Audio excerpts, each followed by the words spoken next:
The Galaxy Council had been working for centuries to create peace across the universe. Their mission was clear: to bring all the intelligent species together and form a united front. The Council had many successful meetings with species from other planets, and they had solved countless conflicts. But none of them had ever faced a challenge like humanity. Earth's inhabitants were different. They were stubborn, proud, and always suspicious of outsiders. Commander Ethan Rhodes and Ambassador Clara Brooks were the latest representatives sent to Earth. Their mission was clear: to open negotiations with Earth's leaders and form a peaceful alliance. The Galactic Unity believed that if humanity could be convinced to join them, it would be a major victory for peace.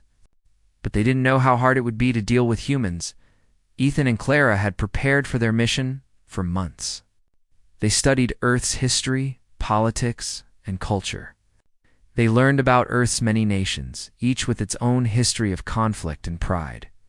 They knew that humans had long been divided, but they also knew that they had a fierce determination to protect their way of life. Even though humans had only recently developed space travel, they were proud of their achievements and wanted to control their own destiny. The moment Ethan and Clara landed on Earth, they were met with suspicion. Their ship, a sleek and powerful vessel from the Galactic Unity, hovered above the planet as it entered Earth's atmosphere. The sight of the ship immediately caused panic among the Earth's governments. News of their arrival spread quickly. Military forces were put on high alert. Earth's leaders feared that the alien visitors might have come to invade. They were not ready to trust anyone, especially not a powerful spacefaring species. As Ethan and Clara stepped off the ship, they were greeted by a small group of Earth officials. The atmosphere was tense. The officials, led by President Jack Hamilton, made it clear that they were not interested in talking about peace. President Hamilton had been briefed on the mission, but he had made it clear that Earth would not give up its independence for anyone. "We appreciate your visit," President Hamilton said, his voice cold. "But we don't need your help. We've handled things on our own for centuries. We don't need aliens telling us how to live our lives." Clara stepped forward, trying to remain calm. She understood that humans were protective of their world, but she had hoped for a better reception. "President Hamilton, we come in peace," she said. "We offer knowledge, resources, and a chance to join a greater community of intelligent beings. The Galactic Unity has no interest in controlling Earth. We only wish to help." But her words seemed to fall on deaf ears. The humans weren't interested in her promises. They saw the Galactic Unity as a threat, not an ally. They had heard rumors of other species being enslaved by the Council and feared that the same fate would await them if they agreed to any kind of alliance. General Scott Hudson, a high-ranking military officer who had accompanied the president, stepped forward. He looked Ethan and Clara up and down with a suspicious gaze. "I don't trust you," he said bluntly. "And I don't trust anything that comes from your so-called unity. We don't need anyone's help. We can defend ourselves." Ethan tried to remain calm. He understood that humans were scared, but their refusal to even consider peace was frustrating. "We're not here to take over your world, General," he said. "We simply want to offer assistance. We can help you avoid the mistakes other civilizations have made. The galaxy is vast, and there are dangers out there that you can't yet comprehend." But his words didn't seem to reach anyone. President Hamilton shook his head, his face hardening. "We don't need help. We can handle our own problems. We've been doing it for centuries. This is our world, and we intend to keep it that way." Clara glanced at Ethan, frustration building in her chest. They had expected resistance, but they had hoped for some willingness to listen. It seemed that Earth's leaders were too, focused on their own pride to see the bigger picture. The rest of the meeting didn't go any better.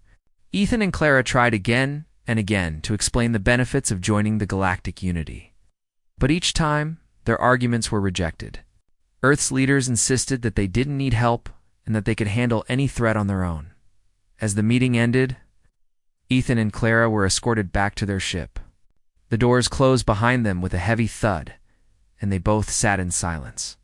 Ethan stared out the window of the ship, watching as Earth's blue oceans and green continents slowly faded from view.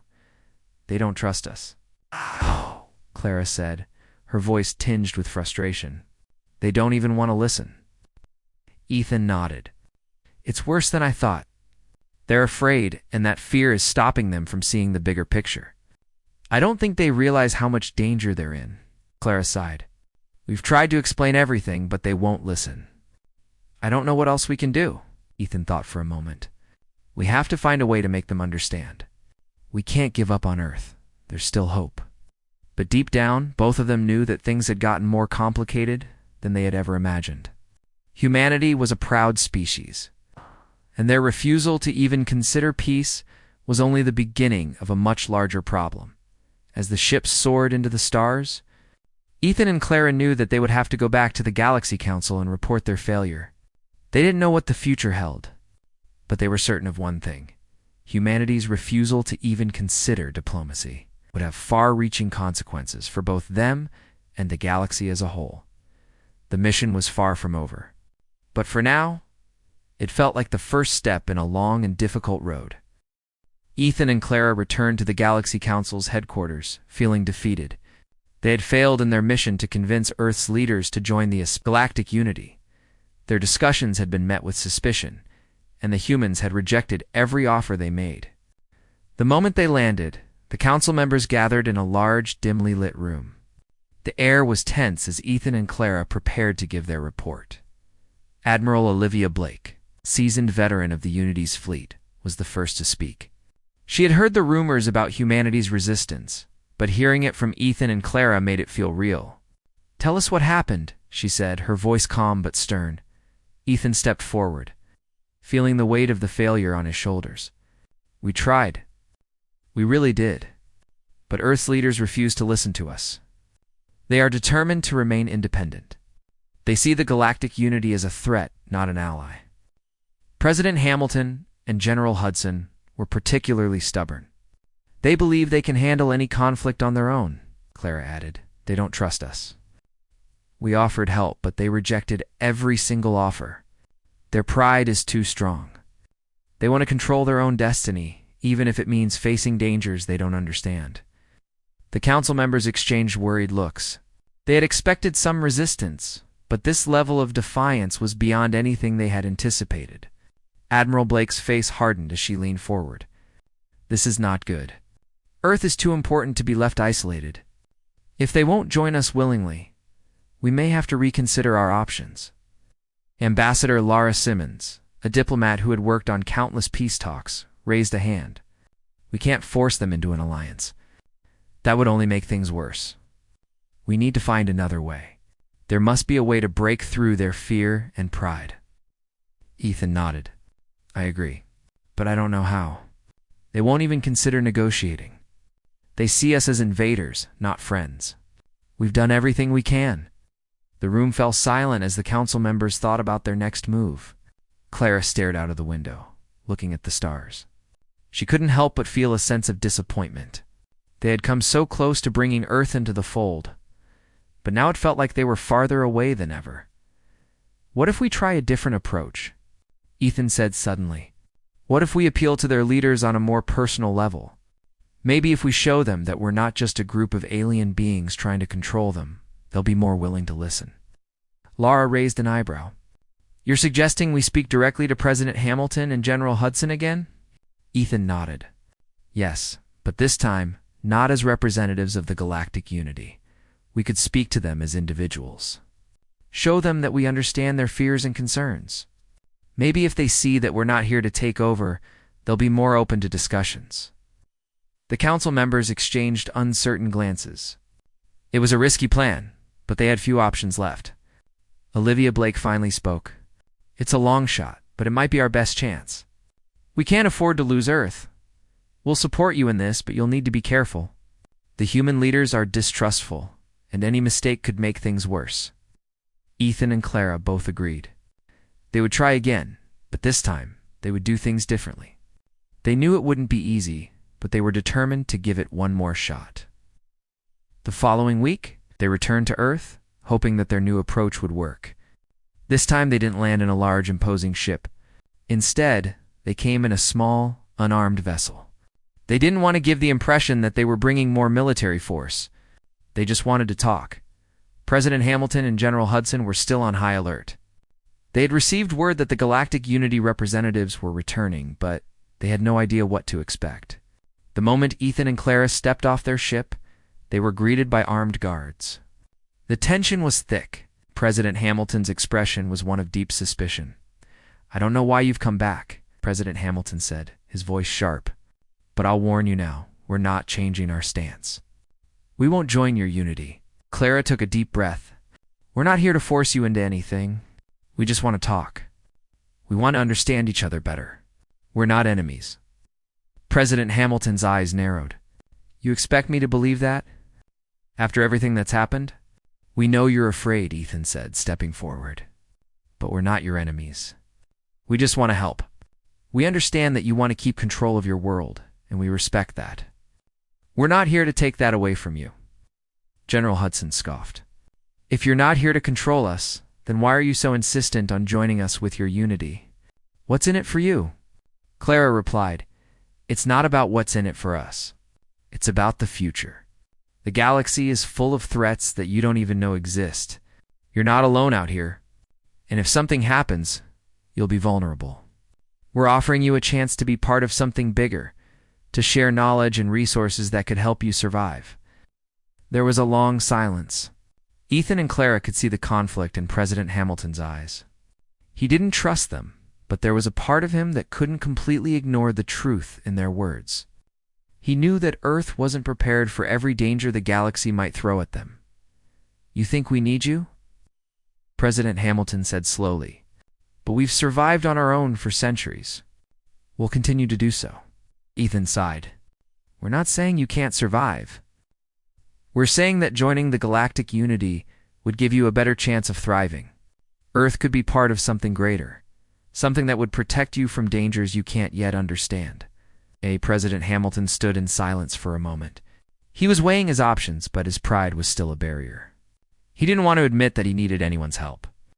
"We'll think about it," he said finally, his tone still guarded. Ethan and Clara knew that it wasn't a victory, but it was a small step forward. They had planted a seed of doubt in the minds of Earth's leaders.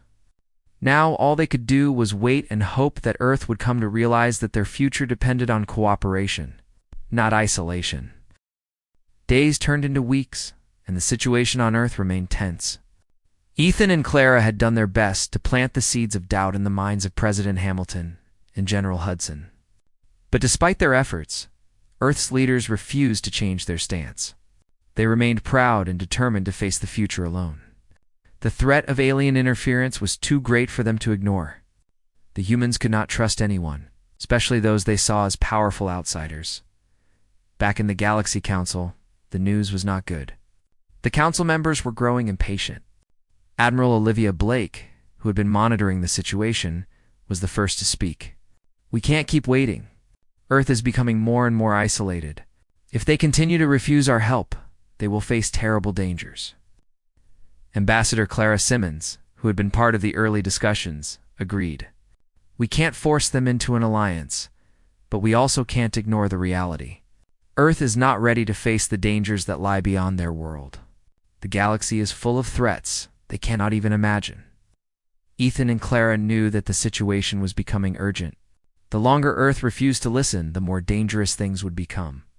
The galaxy was full of powerful species, and many of them were not friendly. If Earth continued to reject the Galactic Unity, they would be alone when trouble came. Ethan was particularly troubled by the growing tensions. "I've been thinking about what we can do next," he said. "Maybe we can show them, not just tell them, the real dangers out there. If we bring them face to face with a real threat, they might finally see the need for cooperation." Clara nodded thoughtfully. "It's risky, but it might be the only way.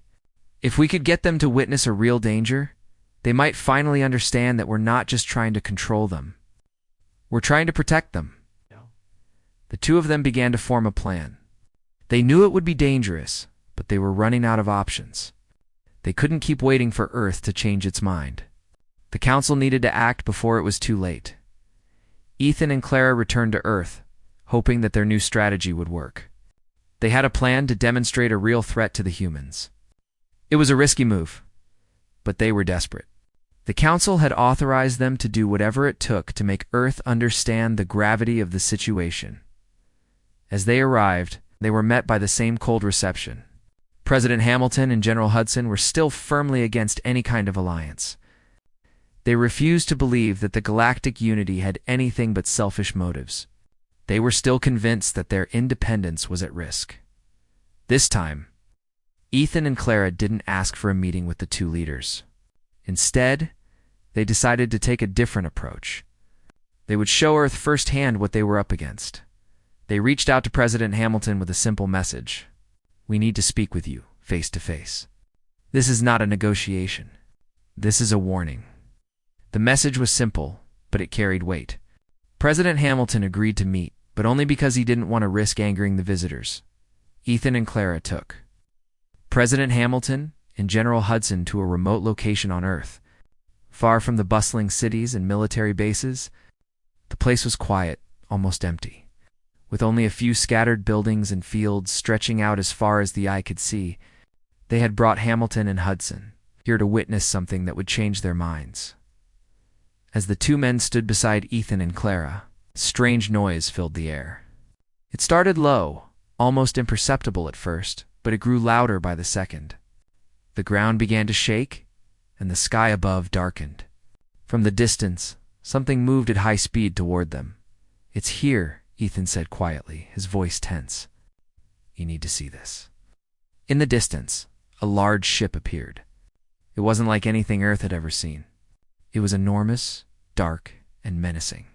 As it approached, it slowed, coming to a stop just above the ground. The ship was unlike anything Earth's military had, and it radiated power. Ethan and Clara didn't have to explain anything. They had brought the humans to this location to witness the threat that was approaching. The ship's engines hummed, and the air grew thick with tension. As the ship landed, a hatch opened and a figure stepped out. The figure was tall, with dark armor covering most of its body. It moved toward them with purpose, and its eyes glowed with an unnatural light. It was clearly not human, and it radiated an aura of hostility. The moment the figure approached, President Hamilton and General Hudson stepped back, their hands instinctively reaching for their weapons. This is one of the species we've been warning you about, Clara said quietly. The Reptus. They are a dangerous and aggressive race. They've attacked peaceful planets before, and they will stop at nothing to conquer and destroy. The Reptus soldier looked directly at the humans, and his eyes glowed brighter. He spoke in a language that neither Ethan nor Clara could understand. Then he turned and gestured to the ship behind him. Several more soldiers emerged from the ship, all armed and ready for battle. President Hamilton's face turned pale. He had heard stories of dangerous alien species, but seeing one up close was a different experience. He could feel the threat in the air, and for the first time, he understood what Ethan and Clara had been trying to tell him. General Hudson was the first to react. What do we do? He asked, his voice tight with fear. We don't have the firepower to fight them. Ethan stepped forward, his voice steady. This is why we've come. This is why you need the galactic unity. We can help you fight them. Alone, you will not survive. But together, we can protect Earth. The Reptus soldiers stood silently, watching the humans. They had not yet made any move to attack, but the tension in the air was palpable. It was clear that they were waiting for the humans to make the first move. President Hamilton, his face grim, looked at General Hudson. We've been foolish, he said softly. We thought we could handle everything on our own, but we were wrong. General Hudson nodded, his eyes focused on the Reptus soldiers. We need help, he said, and we need it now. Ethan and Clara exchanged a look. It was the breakthrough they had been waiting for. The humans were finally ready to listen. They had seen the threat with their own eyes. They knew they couldn't face it alone. The Reptus soldiers were still waiting, but now Earth had a choice to make. Would they accept help from the galactic unity, or would they continue to stand alone? The future of Earth hung in the balance. The situation on Earth was now at a breaking point. President Hamilton and General Hudson had seen the danger firsthand. The Reptus soldiers stood just a few meters away, and their menacing presence was enough to make even the bravest human hesitate. The choice was now clear: accept the help of the galactic unity, or face certain destruction. For a long moment, President Hamilton stared at the Reptus soldiers. The weight of the decision hung heavily in the air. General Hudson's hands were still clenched around his weapon.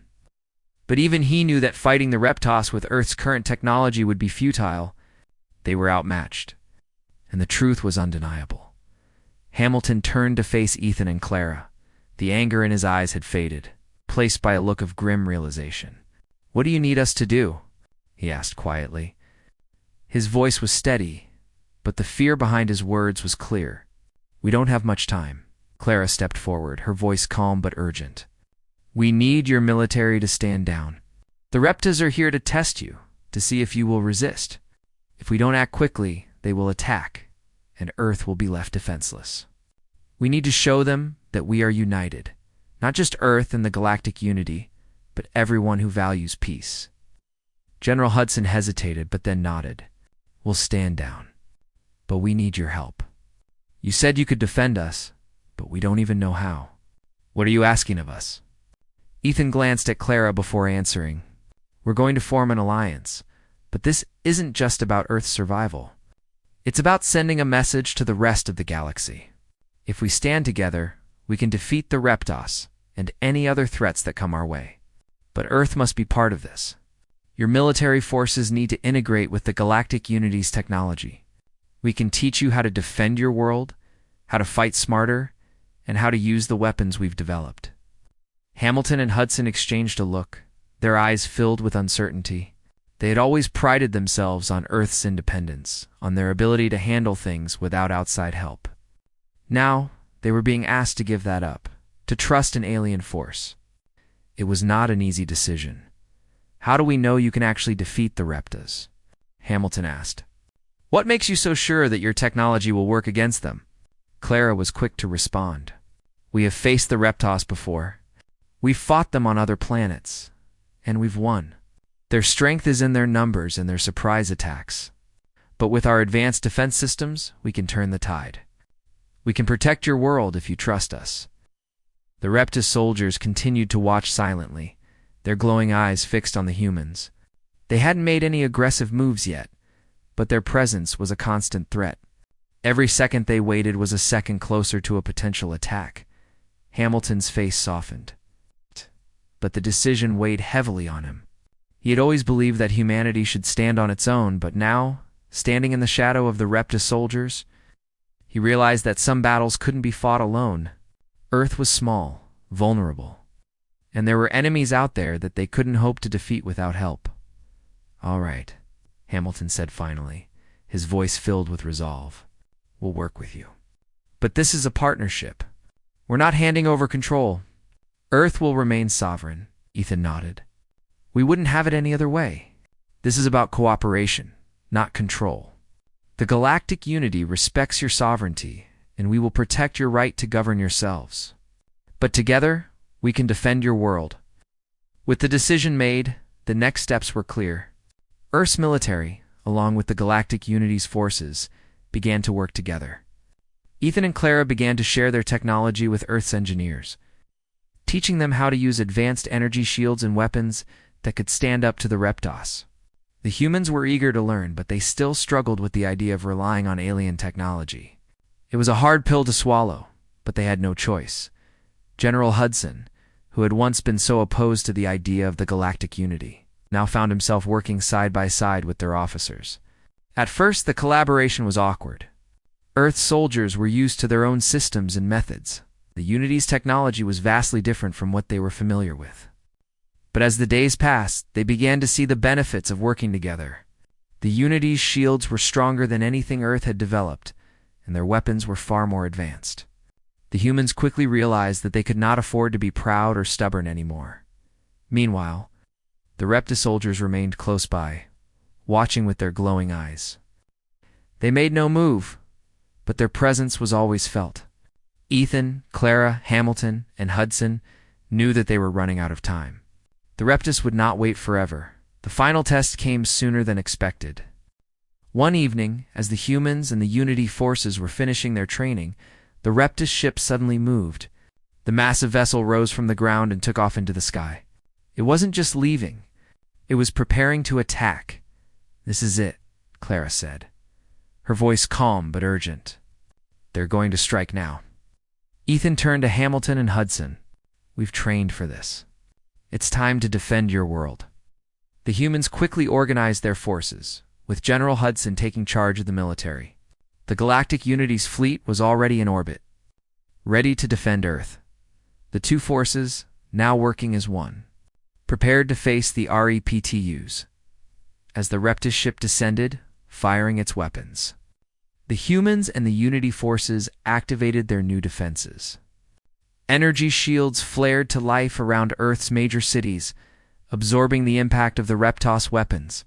The Earth's military responded with their newly upgraded weapons. Firing back at the enemy ship, the battle was intense, and the Reptiles were fierce. But the combined strength of the humans and the Unity forces proved to be too much. The Reptus ship was soon forced to retreat. It was a hard-fought victory, but it was a victory nonetheless. When the battle was over, the humans stood in awe of what they had accomplished. Earth had faced its first true test against a galaxy-threatening force, and they had survived. The partnership with the Galactic Unity had worked. Earth was no longer alone in the vast, dangerous galaxy. They had found allies in the stars. President Hamilton, his face tired but determined, looked at Ethan and Clara. You were right, he said quietly. We couldn't have done this without you, Ethan smiled. Together, we can face anything. The battle had been won, but the real work had only just begun. Earth was no longer isolated. The Galactic Unity had gained a powerful new ally, and together, they would be ready for whatever challenges the galaxy had in store. The victory against the Reptos had brought Earth and the Galactic Unity closer together. It had been a hard battle, but it had proven that cooperation between the two forces was possible. For President Hamilton and General Hudson, it was a turning point. They had seen firsthand that the threats beyond their world were real. They could no longer afford to remain isolated. As Earth recovered from the battle, the humans and the Unity forces worked side by side, strengthening their defenses and preparing for future challenges. Earth's military, once proud and independent, had now become part of something much larger. They had learned the value of cooperation, not just with each other, but with the many species that made up the Galactic Unity. The change in Earth's attitude was noticeable. No longer did the leaders act out of fear or pride. They had seen the power of unity and the strength that came from working together. But it wasn't just the military that had changed. The people of Earth, who had once feared the idea of joining the Galactic Unity, now saw the benefits. The scientists, engineers, and civilians began to realize that there was much to gain from being part of something greater than themselves. President Hamilton stood on the steps of the government building looking out over the city. The sky was clear, and the stars twinkled above, reminding him of how small Earth truly was in the vast universe. For so long he had resisted the idea of cooperation with the Galactic Unity, but now he understood. He wasn't just protecting Earth's future, but the future of all the people who lived on it. Clara and Ethan stood beside him, both of them quietly observing the scene. They had helped Earth understand the importance of unity, but they knew that the real work was just beginning. The Reptos were not the only threat out there. There were other species, some more dangerous than the Reptos, and they would need to be ready. We've come a long way, Hamilton said, breaking the silence. But there's still so much to do. Earth is now part of something much bigger. I never thought I'd say it, but I think we've made the right choice.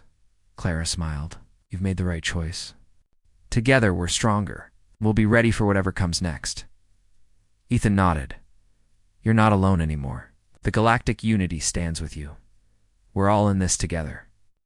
As Hamilton looked at the stars, he felt a sense of peace. He knew that the road ahead would not be easy, but at least now, Earth had allies in the galaxy. The future was uncertain, but he no longer felt alone in facing it. The next few months were a period of intense change. Earth began to integrate its technology with that of the Galactic Unity. The scientists and engineers worked tirelessly, learning from the Unity's advanced systems and sharing their own knowledge in return. It was a period of growth and learning, as both sides realized how much they had to offer each other. General Hudson, who had once been the most resistant to the idea of cooperation, now found himself fully invested in the new alliance. He worked closely with the Unity's military officers, training Earth's soldiers in the use of advanced weapons and defense systems. It was a partnership that he had never imagined, but one that he had come to value deeply: the people of Earth. Two were beginning to see the benefits of the alliance. The news of Earth's victory against the Reptos had spread across the planet, and there was a growing sense of pride. Earth had faced its first true test, and it had come through stronger than before.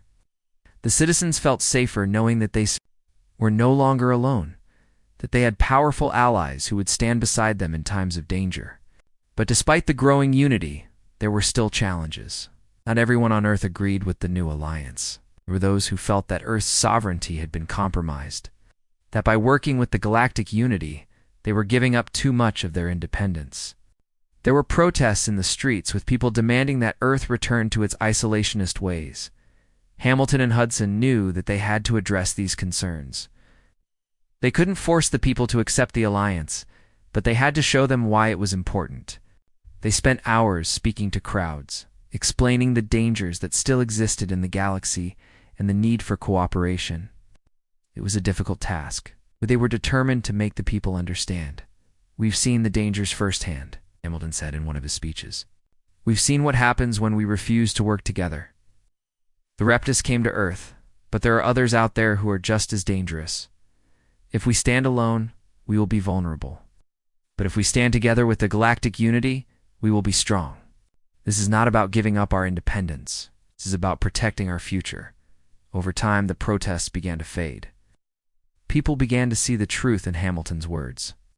The alliance with the galactic unity was not about losing Earth's independence, but about securing its future. The fears of those who opposed the alliance slowly diminished. More and more people came to support it. As Earth's integration with the galactic unity continued, Hamilton and Hudson received a message from the Council.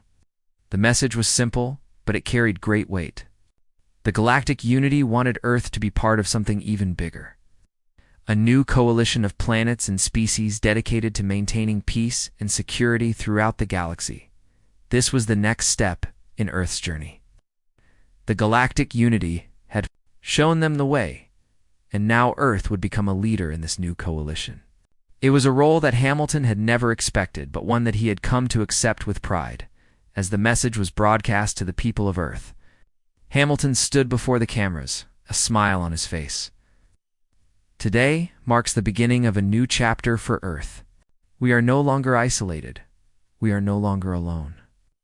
We are part of something greater, and together we will shape the future of the galaxy." The crowd cheered, and for the first time in a long while, Hamilton felt a sense of hope. Earth's place in the universe had changed forever, and he was ready to face whatever challenges lay ahead. In the years that followed, Earth continued to grow and thrive as part of the galactic unity. The partnership between Earth and the unity became a model for other planets, proving that even the most stubborn species could learn to cooperate for the greater good. And as Hamilton looked up at the stars, he knew that this was only the beginning. The galaxy was vast, and there were many more challenges ahead. But Earth was no longer afraid. They had allies, and together they would face whatever came their way.